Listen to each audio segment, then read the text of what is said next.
people struggle with the idea of seeing a mental health professional, seeing a psychologist or a counselor or therapist, or even talking with their primary care physician about mental health concerns. Right. And so today we're going to talk about this author who wrote, What Would a Mental Health Diagnosis Mean to Me? And in talking about the idea of what does it mean to have a mental health diagnosis? Right. I really like this article because we all think about this at some time and in some way throughout our lives. This was written by a journalist, so it's nicely phrased, nicely worded, and it's from a layperson. Okay, it's how a layperson thinks about this stuff, and she explains again, self-disclosure. She explains that she's been struggling with a little depression and anxiety for her whole life. She's been on medication for 6 or 7 years. She's been on medication. So she has been treated. But the frustration for her has been that she's never been given a definitive diagnosis. Right. Okay? And I love the way she takes us through the process, because she first of all admits, well, I looked it up, I Googled it, and she's looking for her symptoms, and there's some confusion there because it looks like this and it looks like this and it might be this and it might be that, so she can't come up with a definitive diagnosis. She's gone to psychiatrists but not psychologists. Now she's from the UK, right? And I don't know that world well enough to know why she would not go to a psychologist. Right. I just don't know that. We'll have to ask our friends from the UK why that happened. But she's been to psychiatrists, and as is often the case, she's been on several different medications, several different interventions have been recommended, and she said, I'm as confused by the advice I get from professionals as I am when I try to Google, when I try to investigate the issue on my own. Right. Okay. So she's still confused whether she tries to do it herself or she gets professional advice. Yeah. And so, as she describes, the difficulty is when you don't know, when you don't have a specific diagnosis, or there's that ambiguity remains, there's this sense of almost incomplete, like you're not sure why, you don't know, if you don't know why, you don't know what to do about it. Right. You know, sure, many of the symptoms of depression can be similar to the symptoms of like anxiety. Right. But your treatment or the way that you manage those symptoms could be different depending on what the diagnosis is, what's really at the root. And so she says that, without a real diagnosis, there's nothing to sort of hang your hat on. Right. There's nothing to say, this is what's going on, so this is what I need to do. There's no clear direction. Right. In our field for a long time, there was criticism of what was referred to as the medical model, that we shouldn't be worried about a diagnosis. Just tell me what the child's, and Skinner said that too. Right. It doesn't matter to me. I don't care why. You tell me what behavior you want to change and I'll change it. You can. Okay? Right. We have the behavioral technology to manipulate behavior in that way. But we have always believed, and I'm sure I speak for both of us here, we've always believed that it is important to know. Sure. Because you don't treat a person with depression the way you treat a person with anxiety. And I mean you don't use the same interventions for depression that we use for anxiety. Right. Okay. And if you use the same treatment for depression that you do, if you use the same treatment that you do for bipolar disorder with depression or vice versa, you're going to get some pretty bad results. You can make it worse. And we know that with bipolar disorder, with children. If they have, it's important to know whether they have ADHD or bipolar disorder, because that diagnostic decision will drive your intervention decision. Right. And so it is important to know, because differential diagnosis leads to differential treatment. Right. If you want the right treatment, you begin with the right diagnosis. Right. Okay, and that's what she's struggling with in this article: is what do I have? She keeps asking, "What do I have?" Right, and we come from a perspective, because of the way that we were trained. Right. You were raised you were trained by old school professionals. Let me finish this sentence. During the old school. Let me finish this sentence. And I was Log trained, cabins. And I was trained by an old school psychiatrist who was very old school. Yeah, we were. That was odd because you were trained by somebody from the same generation that I was trained by, even though we're of different generations. Right. Yeah, you're right. But their idea was you have to get the diagnosis right. Right. And we can see that with our colleagues who didn't have the benefit of the same type of training. Yeah. And I think of that neurologist friend of ours who says, today's neurologists going through medical school today couldn't tell a seizure if it was happening in front of them. Right. And it's because all they go by are diagnostics or by they go by lab values. Right. And so they're just looking for the symptom. Mm-hmm. They're not looking at sort of the gestalt, the overall picture of what's happening. Mm-hmm. And when you don't do that, you don't get the right diagnosis. They're not as trained in observation. Mm-hmm. Years ago, before we had lab values, you had to rely on observation, on visual observation. Today, with lab values, you confirm everything. For example, MRI. Before the days of MRI, you had to use your clinical skills. Right. Now that we have MRI, you can forget all that and just put them in a machine and take a picture. Well, I mean, there's physicians who make diagnoses and start treating patients without ever seeing the patient. Right, that's right. They just look at the values and they just...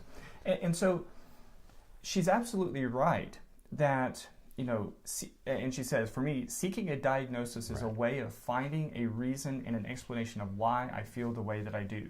Right. And I think that most of our patients feel that way. They're here to look for or identify what is wrong, what is causing these symptoms or these feelings that are causing them so many problems. Why do I have these feelings? Why do I have these symptoms? Right. Is it this or this or this? And there is comfort. Mm-hmm. There is comfort in knowing that. Right. And I never deny a patient that comfort. Right.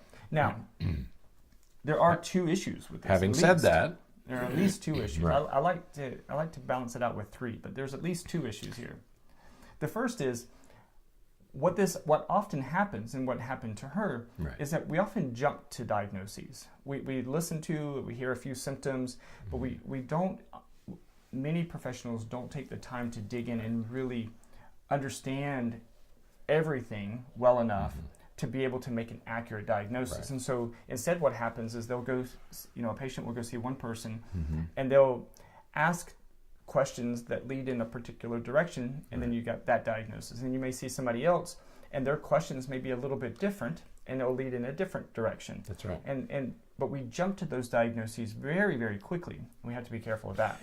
The book we use to make these diagnoses is over 400 pages long. Yeah. Nobody's read it cover to cover. Right. Okay. There are all sorts of small permutations. Right. Embedded in these hundreds of pages of text is, this is the diagnosis that you should make. But then 2 or 3 pages later, you say, unless there's this. Okay. And those tiny, almost imperceptible permutations are exceedingly important from a diagnostic perspective. Right. You don't get that at Google. Right. You don't get that when you look it up at WebMD. Right. As valuable as those things, and there's nothing more valuable in the world than to be able to go to those websites and look stuff up. Right. I love being able to do that. Because I remember when I had to go to libraries to do it.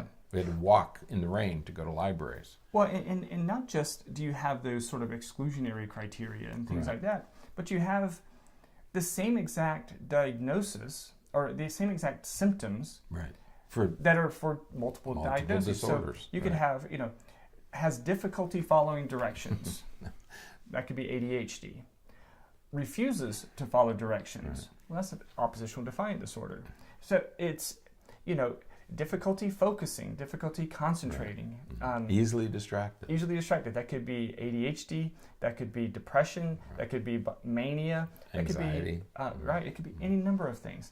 And so when we're just looking at those symptoms, again, depending on how the questions are asked, we're going to go, if we don't take the time to really understand, we're going to lead to improper diagnosis. Improper diagnoses, which leads to ineffective treatment. It might not be the wrong treatment, but it's ineffective treatment. Right. And this woman, as all of us are, she's no different than we are, she's looking for accuracy and effectiveness. Right.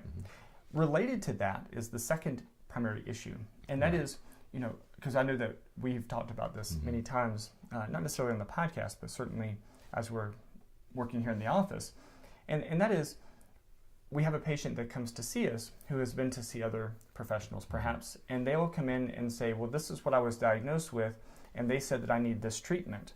Right. And then we meet with that person and we're thinking, that diagnosis doesn't seem right. Right. And so we start to talk about things, and we're working to understand, and we kind of do our thing to really understand what's happening, and we end up with a different diagnosis. And then what happens is the patient really struggles and says, because especially when it has to do with their kids, because I remember one case in particular. The parents came in and said that their child had autism, and I started interacting with this kid, and this kid did not have autism. Right, happens. He had some social awkwardness perhaps, but he was not autistic. Right.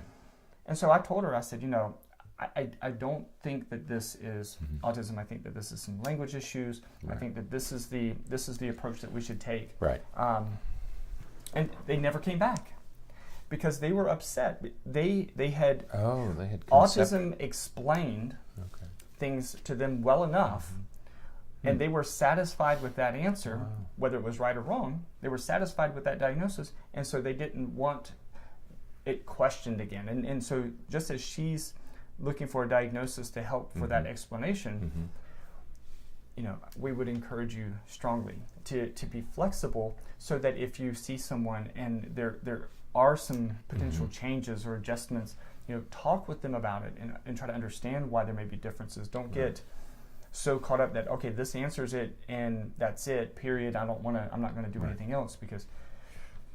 And at the end of this article, she says, and even if I don't get a definitive diagnosis, and she may not, because of the nature of her symptoms, she may never get a specific diagnosis. Right. But now she's ready to accept that that's okay. Right. She knows she has some little things that are going on. They're not debilitating to the point where because she still works and has relationships. And she's beginning to accept that maybe I don't have a specific diagnosis, and that's okay. Right. She's beginning to accept that it might be something less, but at the same time, she acknowledges that she needs to do something. Right. It may be medication, it may be non-medication, but she readily acknowledges that she has to do something. Right. But she may do that in the absence of a specific diagnosis, and that's what she's willing to accept now. And the way that we approach that, just for those of you who are interested in knowing, is, if I'm stuck between a couple of different diagnoses, I certainly tell the patient that. Right. I say, there's a little bit of this, a little bit of that. Right. But our intervention, regardless of the two, this intervention that we're going to start with would handle either. Would handle either one. Right. This is going to be like the child with that came in with autism, and I thought it was more of a language disorder. I said, the start of our interventions are going to be the same. We're going to get speech therapy. Still have to work and we're going to work on some behavior management, some behavioral things. Right. If the child had autism or the child had a expressive and receptive language disorder, it would be the same intervention. Right. So and then our diagnosis will be further refined based upon the child's response to that intervention. That's right. Because you always get to refine things. Once you do an intervention, in public schools they call it response to intervention. Right. Okay, so you do your intervention, but you're always evaluating efficacy, and if it's not working, you change. If it is working, you adjust. Absolutely. Okay? So this is a process. It's not a single step. It's a process that you use across time. Right. You're constantly refining and redefining. Right. Absolutely. So look for those professionals that can help provide answers, who listen, who spend more than 15 minutes with you to try to understand what's happening. They don't just administer tests. They talk to you and work to understand your story, not just your values. Right. Your test values. Exactly. So, all right, that's it for today. Until next time, stay happy, stay healthy, and forget to be afraid.